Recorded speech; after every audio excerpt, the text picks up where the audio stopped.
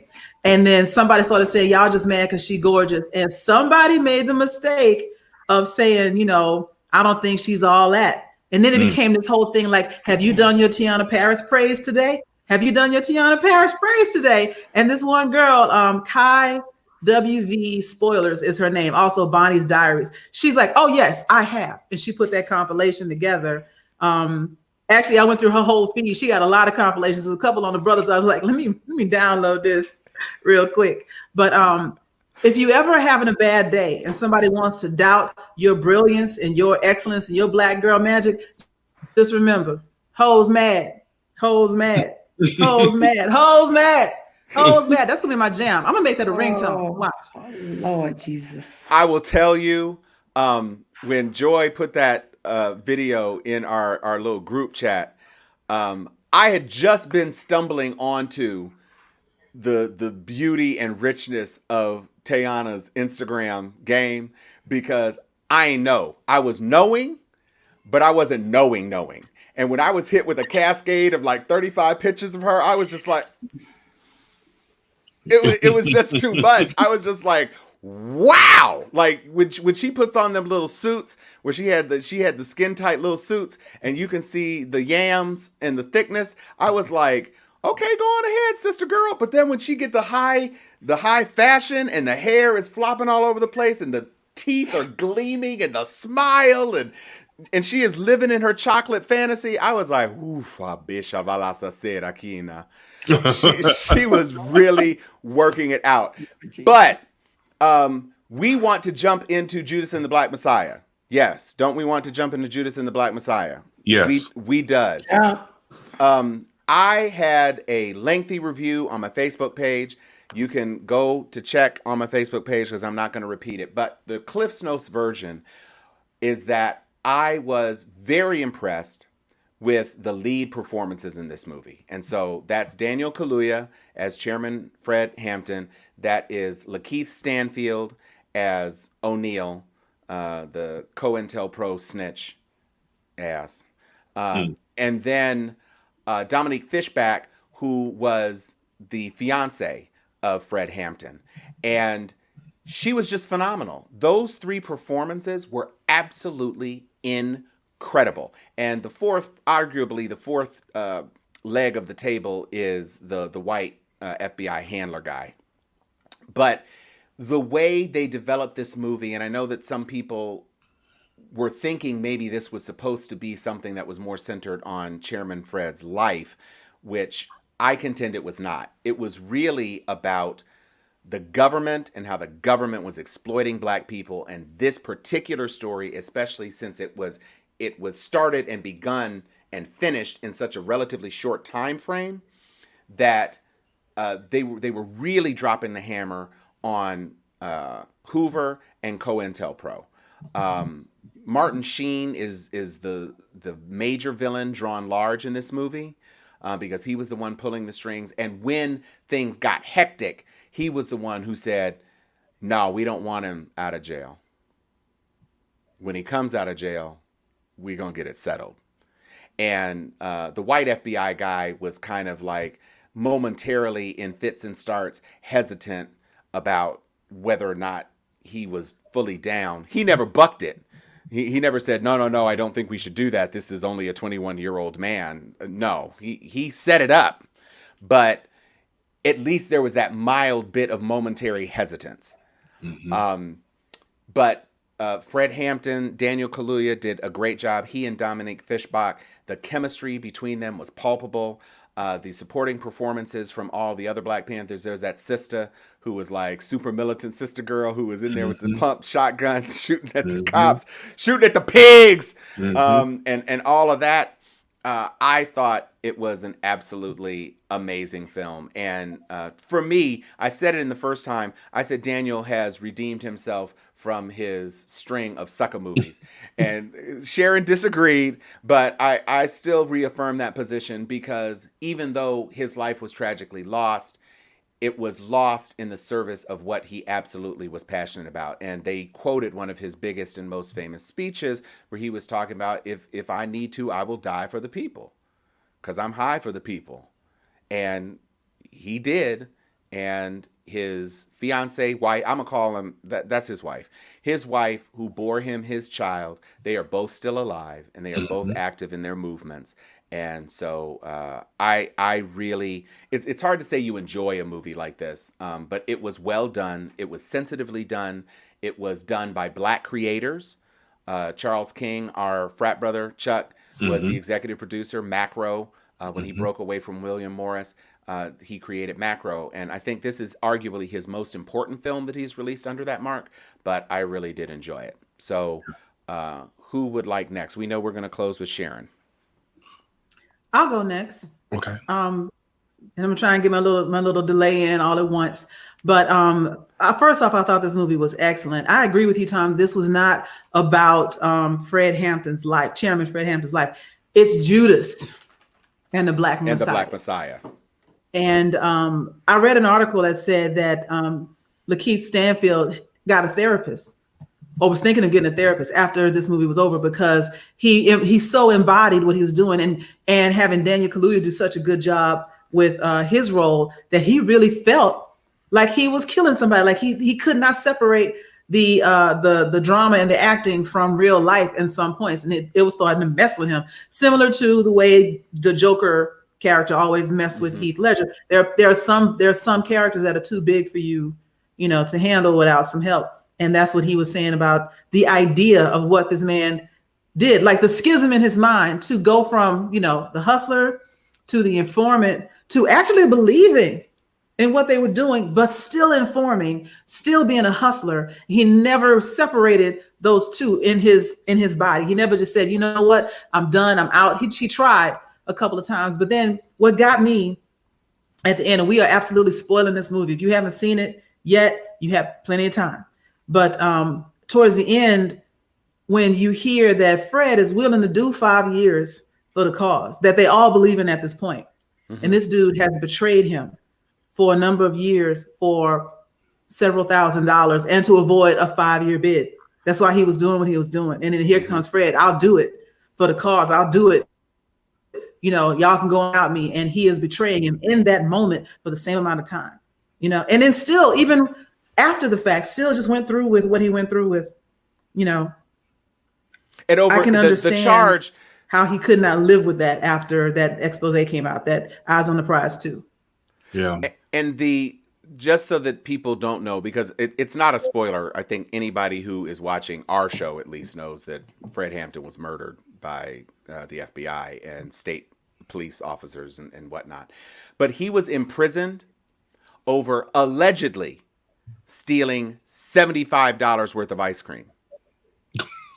A man who was in charge of the local branch of the Black Panthers that were giving free breakfast because they were collecting food and and buying food and raising money and doing all this. They were getting free breakfast, but he went and stole $75 worth of ice cream, putting the entire movement at risk because he was the chairman of the local party and a rising star in civil rights work. But he was going to jeopardize all that for $75 worth of ice cream.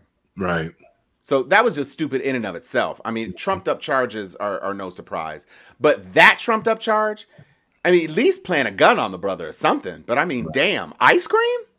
Right. It was just crazy. Go ahead, Chuck. Yeah, it's, when we think about this period and we think about COINTELPRO, those of us on this panel, most of our hardcore viewers, and many of our not so hardcore viewers who are just watching, who may be Black, and even some of our woke white friends know the stories. We've read the stories. We've heard the stories. There are no spoilers.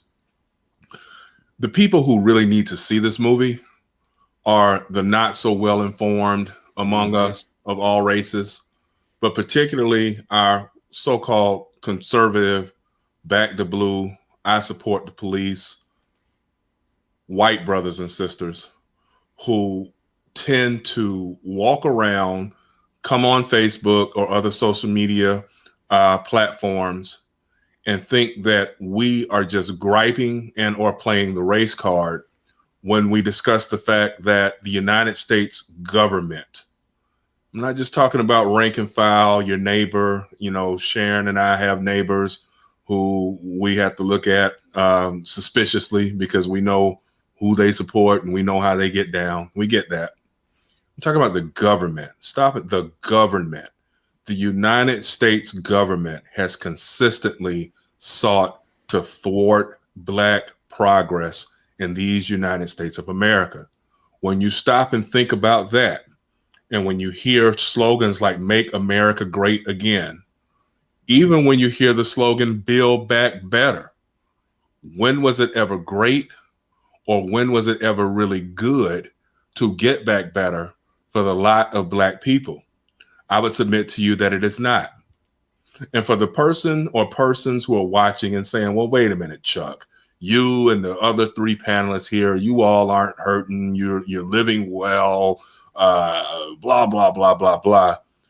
That's by God's grace. Overall, our people have and continue to suffer. The very concept that Martin Sheen's character playing J. Edgar Hoover, that isn't creative license. That is well-known, documented facts that J. Edgar Hoover felt that a Black Messiah and that Black civil rights groups were more of a threat to the United States than the mafia and even communism across the world. When you stop and think about that, as bad as the Red Scare was in the 1940s and 50s, as bad as people were locking up Japanese Americans during World War II, no matter what it is, at the end of the day, that the director Hoover felt that Black people coalescing, coming together was so much of a threat to America, it is proof positive that America was founded upon and continues to be propped up by systemic white racism. And the police then, as they are now, are nothing more than, to a great extent, the outward manifestation, the people who go about ensuring the order so that the wealthy people, like we talked about at the top of the show, who are making the billions of dollars off of the energy grids and other things out in Texas, the police often are there to maintain their order so that they keep their money, much like the sheriff of Nottingham made sure that whoever was the lord of the manor was able to keep their money back in old England, whatever county that you might have lived in. So we need those people to understand it. We get it. We need our white brothers and sisters to understand when we say Black Lives Matter, it's because your government, not just Dudley and Bo and Jethro down the street, your government has been complicit in destroying Black lives, Black neighborhoods like Rosewood, cities like Rosewood, the Greenwood section of Tulsa. Those things were not just bad actors or a few bad apples. Those were government agents that were in with those bad actors trying to make sure that Blacks did not progress. And we've got to talk about that in this country, not just from the Republicans, but we have a lot of white Democrats too, who think that we should just be happy to be here and not be talking about the fact that their grandparents, their parents, and call it what it is, many of them are racist deep down inside, whether they want to deal with it or not. And I'm here for it. I'm going to always hold up a mirror to you to let y'all know who you were and who you still are, because you can't get better until you know exactly where you've been and who you are right now, so that we can all chart a better future together. And that's what Brother Glad was talking about in the segment that opened the show with Sharon. So that is exactly right. Sharon? And he's a Morehouse man, by the way, so I'm not surprised that he talks long and waxes philosophically and poetically on such topics. Shameless plug. That's what made me tune in on Dr. Glaude to kick us off, because many will see Judas and the Messiah as a movie and not realize it was a true story. And what, Chuck, thank you for the handoff and where you left us, because I am going through that post January 6th experience to then be introduced to Judas and the Messiah from the perspective of the villain, who, from Clarence Thomas to O'Neill, at least when you know what's coming with Clarence Thomas, but when I actually see and think about COINTELPRO, we just say it like it's so understood, but you know, the counterintelligence program went from 1956 to 1971, and nobody's going to make me believe it's not going on right now. Going on now. Amen. Nobody's going to make me believe that. But I think it's, you know, considering back then, it also dealt with the Klan, the Socialist Workers' Party, the Ku Klux Klan, and zeroed in on a way that they utilized one of us. I won't even give him credit to say one of us, a person that looks like us, to infiltrate so naturally. It really makes me think of, honestly, you know, Enrique Tarrio of the Proud Boys. Nobody's not going to make me believe that he is not infiltrating, living out the characteristics. Because ironically, in an interview with him that I heard today, he wasn't at January 6th. He got arrested the day before. Sound familiar?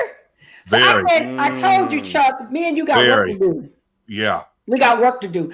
I'm like, how you big bad Miami boy talking all that, and then his name keeps showing up in my world on a whole nother level, and all of a sudden I'm smack dab in the middle with you talking. They done outed you as a convenient informant that you claim was way back when you got arrested for something.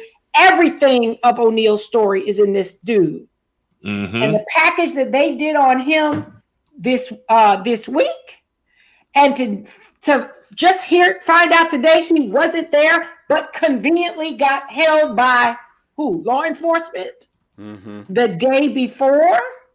How convenient was that? That their national leader was not there for the disruption, but was held back because he knew the disruption was going to happen.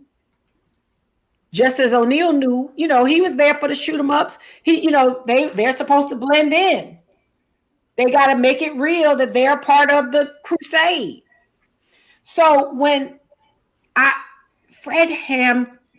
oh God, it breaks my heart. Fred Hampton was 21 years old.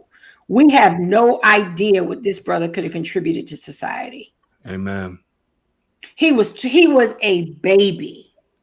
And the profile of O'Neill infiltrating what was a righteous movement that was made filthy with all these informants embedded to do harm, and from the AG hitting a man and driving away to them poisoning Fred Hampton, having a shoot 'em up, law enforcement walking in there, no different than Breonna Taylor, and just smoking the place up, and nobody being held accountable while they keep this Judas embedded in a movement. Y'all, none of us need to take anything for granted.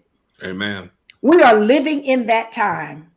We have to get off of our comfort perch, our over intellectual suburban lifestyle, and make sure that we are not just storytellers and the next victims on the block. Because I am not convinced at all that their intention on January 6th, if we did not have, and the President of the United States sanctioned it. All those people in blue who sacrificed their lives for them people inside, many of who should be saved and many of who should have been outside getting their ass whooped. When I think about the time that we're in, we can't watch this from our windowsill. You can't just look out your blinds and be like, everybody okay? We don't know what we're walking and talking and navigating through. And God has a plan. COVID, I can't even imagine that we're in the middle of a global pandemic, Mm-hmm. in the middle of Judas and the Messiah, in modern day society, while global warming is fucking everything up. This is not something that when we talk about 500,000 people dead, we need to understand that it's a calculation of a lot of madness going on, and that the life that we have known is not just on halt. Mm-mm. We are not going back to life that we know. We all have to get into survival of the fittest mode and understand that all these things are I'm not a conspiracy theorist, but I know what I know. So I want us to take heed that these things are not happening in a vacuum, and we cannot dodge them. Like it can't come straight through the back of this door. That's really a china cabinet, and but we need to be real clear that Judas and the Messiah is not just a movie.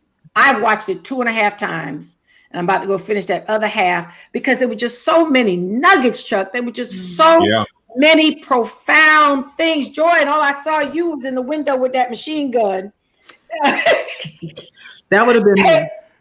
All I got to say, I don't advocate violence at all. I swear my tongue can lash out at everything, but this tongue will get shot straight through it. So I just advise everybody to go to the range and just get some lessons. Mm-hmm. Word on I the just street don't want is to get that caught sleeping. Word on the street is that Academy just got a new stock of bullets in for those who are interested. Not Academy.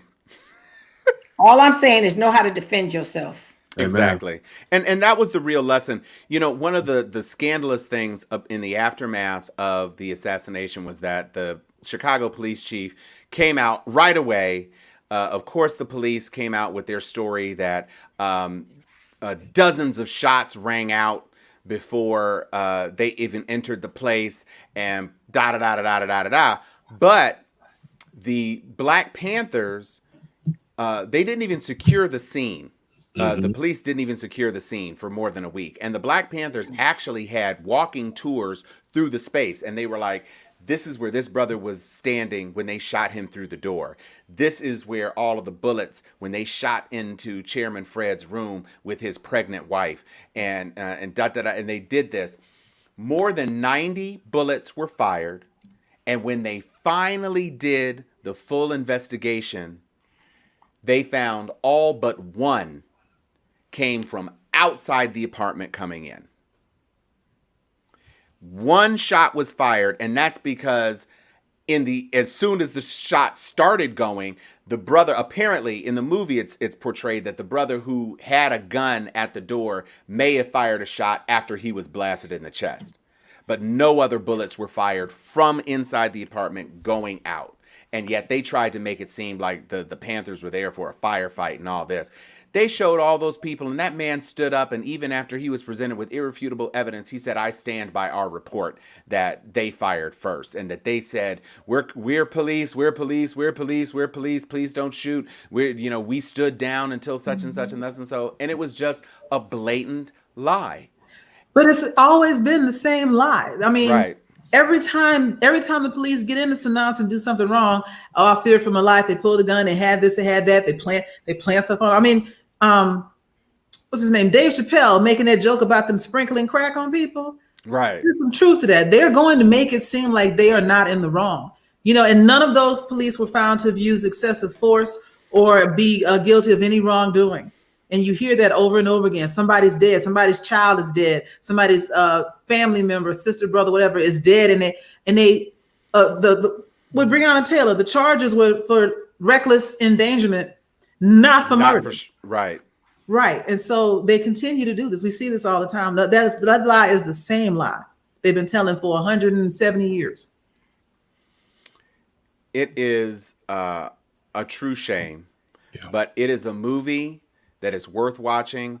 If you have HBO Max, it is only going to be, it's just started. So you definitely will be able to continue to watch it. It is well worth watching. It is worth paying for HBO Max to get it. Don't be confused. It is tough. It is emotional. It is powerful. It is well acted, but it is worth seeing. It is not the typical story. And contrary to what Joy said, she did not offer any spoilers. The biggest spoiler that she could have dropped, she did not. I will just say, make sure you watch all of the film. Don't go away after Chairman Fred is murdered and you think that there's no more to watch. There is more to watch. And you do need to watch it all the way through to the end. And it is absolutely worth it. And if you do have HBO and you're not getting it, some other way, then there are some extras on HBO Max to go along with it. There's an interview between Daniel Kaluuya, Chairman Fred Hampton Jr., because his son is chairman of the Black Panther Cubs party, and who was I think it was Baratunde Thurston, I think is hosting the conversation between the three of them, and it's really, really interesting to listen to because Fred Hampton Jr. is like my age, give or take a year or two. And so when people think about, the Black Panthers, that was forever ago, you mean my daddy's people? Because that's the age group. Yeah. And, it really shines. One of the things that I think was a credit to the film is that it really did shine a spotlight on the works that they were doing in the community. Yeah. So, they showed one instance where the Black Panthers, under severe duress and pressure and police pressure, fought back with violence. But mostly it was about working in the community and educating and feeding the kids. And after the police firebombed the Chicago headquarters, over the couple of days and dribs and drabs, all of a sudden the entire community came out and started rebuilding. So they were a fixture in their communities. And the focus on the quote unquote violent and revolutionary aspects, yes, they were speaking truth to power. They were speaking their truth and they were saying what needed to be said. But it wasn't as much about the violence as they are portrayed. And to the point, some people would say, well, what is the Black Panther Party doing now? And I said, you don't have to be a Black Panther to give kids breakfast in the morning. So how about that? What is the Black Panther Party doing now? And I said, how about all you need to do is to go on ahead and start a program at a church or at a community center. Go on ahead and bring some cereal, bring some toast, get some eggs cracking off in there, protein shakes, whatever, fresh cut fruit. You can do all of those things without wearing a black beret and looking super cool. And Tom, let me just add one last other point. It's amazing that as we're watching this film that we encourage everyone to go and watch, that just last week, Brother Ben Crump was up in New York, and he's representing the daughters of the late Malcolm X. And once again, COINTELPRO, there was a deathbed confession, I believe, that basically one of the officers confirmed what many of us have suspected for a long time, that Spike Lee definitely inferred in his movie version of Malcolm X, which is that the FBI and New York PD were responsible solely for killing Malcolm X. And so with that in mind, again, as Sharon was saying, and as Joy was saying, as Tom, you alluded to too, and you ought to drop the link to your review in the, if you haven't already, in the chat as well, Tom, because I thought your review of the movie was outstanding. But yeah, they have been doing this for a long time. When you see dead bodies of our civil rights leaders, there's a more likely than not chance that they got in those caskets, not because of some hating black person or some evil KKK soul killer, but because the government was responsible for making sure that civil rights leader was killed. And so lest we forget. Yeah, we are coming up on the 2-hour mark. We had thought we were going to have a shorter show. I should have thought with as many headlines as we had that was a damn lie. But it is time for us to get into the last little bits. Gangsters! We got the gangsters coming. Joy, you have the first gangster, so why don't you go on ahead? Let me just, there it is. Shall I put up the graphic for you? Give me a second. Want to lead off? Okay, go ahead. So most of you may know that by day, when I'm not out here playing with them, I do diversity, equity, and inclusion consulting for a lot of different companies. And over again, I confront high level, C-suite people. They're like, well, we just can't find any good talent. Well, we just don't know where to look, and blah, blah, blah, blah, blah. And so Coca-Cola, not yet. Coca-Cola, a couple of weeks ago, their general counsel said, look, if y'all don't find some high-level Black lawyers and get them on these boards and stuff before too long, you're going to be missing this money from Coca-Cola. Get it together. I'm tired of hearing you can't find no talented lawyers. Get it together or get gone. That is not how he put it, but that's what he meant. And I was here for it. Matter of fact, me and a colleague did a whole response video about it on LinkedIn. But now they've done something else. They're trying to get their people to be less white. And here's the thing. These screenshots were taken by someone who was resistant to all of this diversity training. They kind of went along the lines of diversity training is reverse racism, blah, blah, blah. And they thought this was extremely offensive to tell people to be less white. They sent it to some right-wing video, whatever, and it was expose. Coca-Cola is telling their people to be less white. And Coca-Cola was like, yeah. We are. I mean, we did it. Now what? And the funny thing is, the video, the training that they got was actually something they found on LinkedIn, and they put it out to their people like, y'all need to pay attention to this. This is what we're talking about. And the whole be less white thing was in some pre-canned, pre-packaged thing. But I love that they came for Coca-Cola's neck like, oh, you guys are being racist. And Coca-Cola's like, yeah, and what? Now what? We did it. So, and for me, that was gangster. And that was my gangster of the week. Well, Joy kind of tipped the hat on mine, or tipped the hand rather on mine. But we are going to go from Coca-Cola to my gangster of the week, cocaine, because it's a hell of a drug. And whether it's Don Jr., and let me just say something about Don Jr. and cocaine. I could understand during the campaign when it's a lot of late nights and you're on that bus and your girlfriend is chopping it up for you and laying it on the glass. I get it. You got a lot of work to do during campaign season. It is almost March, bro. The campaign was November 6th. You've had December 6th, January 6th, February 6th. We're headed into March 6th, and you still look like you were on the tail end of a bender, bro. Cocaine. He got the Forrest Whitaker eye and everything. He got Zuri feed him the stuff, and they have the power of the Black Panther has been stripped away because it is all up his nose, bro. It is not a good thing. And white lies going through his mind. The more he sees, the more he do. It's something like a phenomenon, baby.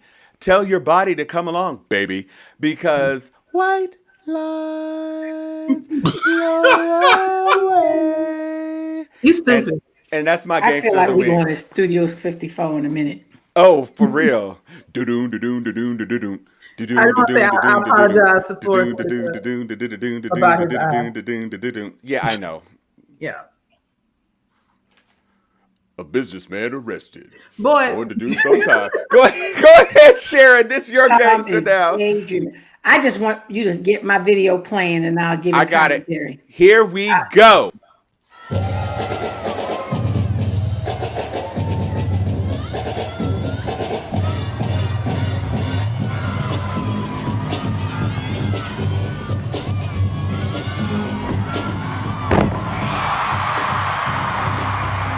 Come on, Jay Setter!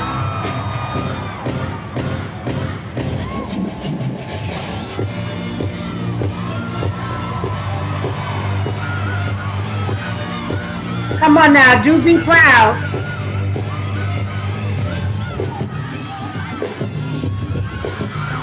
Black girl magic.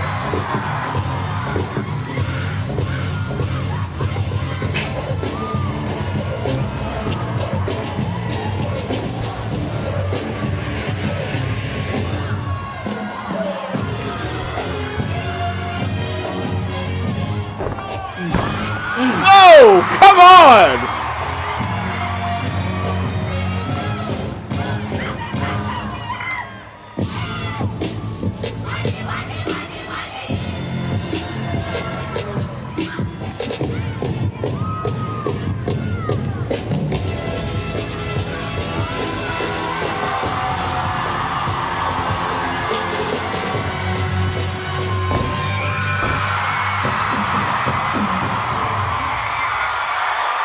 What a fun routine. Fabulous.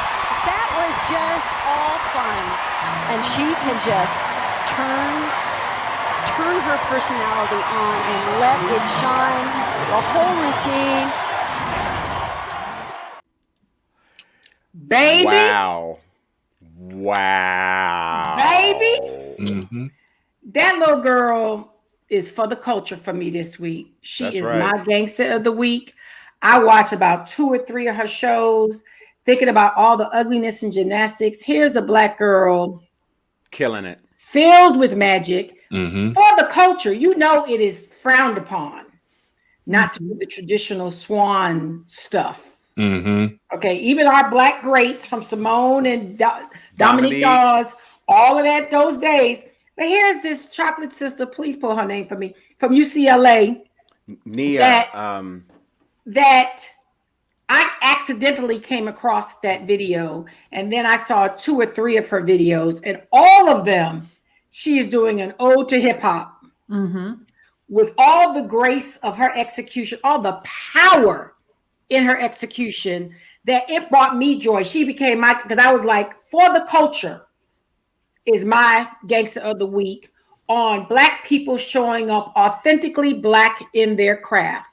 Amen. Just like we have our bones in our nose and all of our natural quaffs and everything else, this sister said, I'm a black in this industry. Right. And I'm going to show you how awesome it can be.